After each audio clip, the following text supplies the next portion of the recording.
मित्रांनो, इस्राईल आणि हमास हे जे युद्ध चालू आहे गेले 32-33 दिवस झाले. गाझापट्टी या एरियातून इस्राईलवर हमासच्या अतिरेक्यांनी हल्ला केला. त्याला साधासुद्धा हल्ला म्हणत नाहीत. 16 छोट्या मुलांना त्यांचे डोळे काढून त्यांना आगी लावण्यापर्यंत, तरुण मुलींची विवस्त्र धिंड काढण्यापर्यंत, ट्रकमध्ये उभं करून त्यांना किडनॅप करेपर्यंत, त्यांच्यावर अत्याचार करेपर्यंत आणि घराघरात घुसून त्या घरातल्या बायकांवरती अत्याचार करायचे आणि त्या घरातल्या पुरुषांच्या समोर हे सगळं करून नंतर पुरुषांची धडं आणि शीर वेगळी करायची आणि वेगळ्या वेगळ्या खोल्यात टाकून द्यायची. कल्पना जरी केली ना तरी अंगावर काटे येतात. आणि अशा लोकांना उकळत्या तेलात फेकून मारू का त्यांचे तुकडे करू असं होऊन जातं. असा हा हल्ला. आणि आता म्हटलं जातं की जे अतिरेकी या इस्रायलच्या सीमेमध्ये आतमध्ये आले म्हणे त्यांच्या कमांडरनी असं काही सांगितलंच नव्हतं वगैरे वगैरे. आणि जे अतिरेकी आतमध्ये आले ते ड्रग्सच्या सुद्धा अधीन होते. 510 किलोमीटर एरियामध्ये जमिनीखाली सुरुंग खोदून त्यांनी त्यांची स्वतंत्र एक शहर वसवलं आहे. आणि हे सगळे सुरुंग त्या गाझापट्टीतल्या हॉस्पिटल खालून, शाळांच्या खालून, सगळ्या लोकवस्तीच्या खालून प्रचंड विस्तार आहे त्या सुरुंगांचा. आणि त्याची इनलेट कुठे आहेत, आउटलेट कुठे कुठे आहेत याचा थांगपत्ता लावणंसुद्धा जिकिरीचं झालं आहे. म्हणजे सर्व प्रकारच्या गुप्तहेर यंत्रणासुद्धा कुचकामी ठराव्यात अशी परिस्थिती निर्माण झाली आहे. तरीही पत्रकारांना काही इनलेट आणि आउटलेट सुरुंगाची दाखवली गेली आणि हमासच्या अतिरेक्यांपर्यंत काही पत्रकारांनी स्वतः जाऊन चित्रीकरण करून ते जनतेपर्यंत पोहोचवलं. 32-33 दिवसात जवळपास 2 करोड किलो हा दारूगोळा या इस्रायलनी या गाझापट्टीवर डागलेला आहे. शहर खाली करा म्हणून सगळ्या जनतेला आव्हान केलं. जे तिथून निघून जाऊ शकले ते वाचले. परंतु प्रत्येकाला आपल्या घर सोडून ठिकाण असतंच असं काही नाही ना मित्रांनो. जी लोकं त्या एरियापासून दूर जाऊ शकली त्यांनी त्यांचा जीव वाचवला.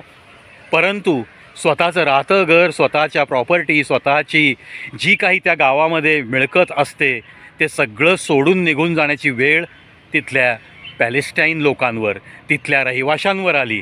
याबद्दल संवेदना नक्कीच आहेत. आणि आज जरी मृतांचा आकडा 11,000 12,000 दाखवला जात असला तरीही पूर्ण गाझापट्टीमधील 35,000 इमारतीवरती बॉम्बिंग झालेलं आहे.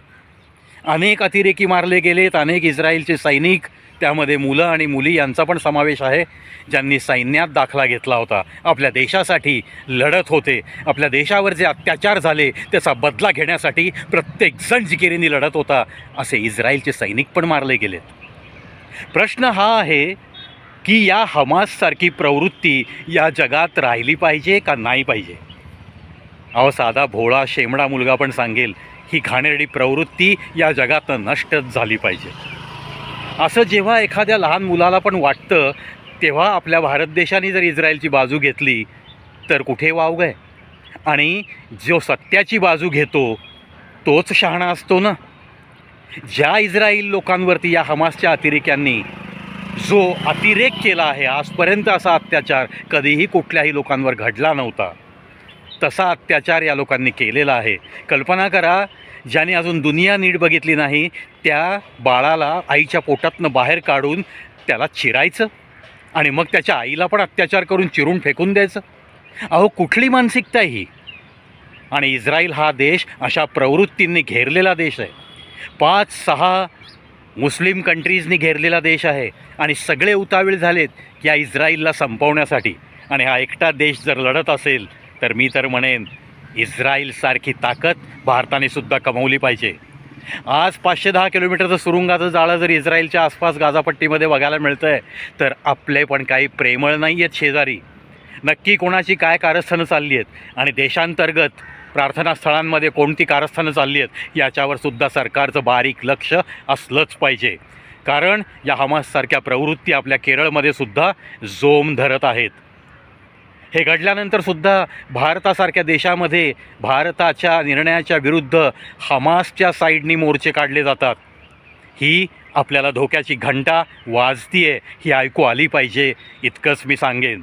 प्रत्येक नागरिकाने, प्रत्येक भारतीयाने, मग तो कुठल्याही धर्माचा का असेना, या हमासच्या प्रवृत्तीविरुद्ध लढलंच पाहिजे. ह्या घाणेरड्या प्रवृत्तीच्या विरुद्ध मी तर म्हणतो माझ्या भारतातल्या मुसलमान बंधू भगिनींनी पण एकत्र आलं पाहिजे आणि जे घाणेरडं आहे ते घाणेरडं म्हणायला शिकलं पाहिजे.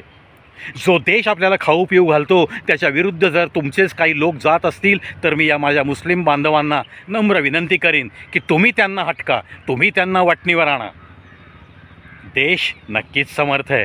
जो कोणी या देशाकडं विचित्र नजरेने बघेल त्याचे डोळे नक्कीच काढण्याइतकी हिंमत आपल्या भारतातल्या प्रत्येक नागरिकामध्ये आहे. आणि आपल्या भारताच्या सैन्याबाबत तर मला एक सैनिकाचा मुलगा म्हणून प्रचंड अभिमान आहे. पण एकच सांगतो, इस्रायलच्या दृष्टीने तुम्हाला सक्षम व्हायचं असेल तर मित्रांनो, देशासाठी प्रत्येकाने काहीतरी योगदान दिलंच पाहिजे. अगदी मी म्हणतो कष्ट करणाऱ्या प्रत्येक माणसाने आपल्या मजुरीतला 1 रुपया रोज बाजूला टाकला पाहिजे आणि वर्षातनं दिवाळीच्या सुमारास, त्याच्या आवडत्या दिवसाच्या सुमारास त्यांनी प्राईम मिनिस्टरकडं असा निधी दान म्हणून दिला पाहिजे. ही जर चळवळ झाली तर आपल्याला इस्रायलसारखी जी काही आपली क्षमता आहे, जी आपल्या सैन्याची क्षमता आहे ती नक्कीच जास्तीत जास्त प्रबळ करण्यासाठी मदत निधी आपण पाठवत राहिलं पाहिजे, अशीच कळकळीची विनंती मी या व्हिडिओद्वारे करतो आहे.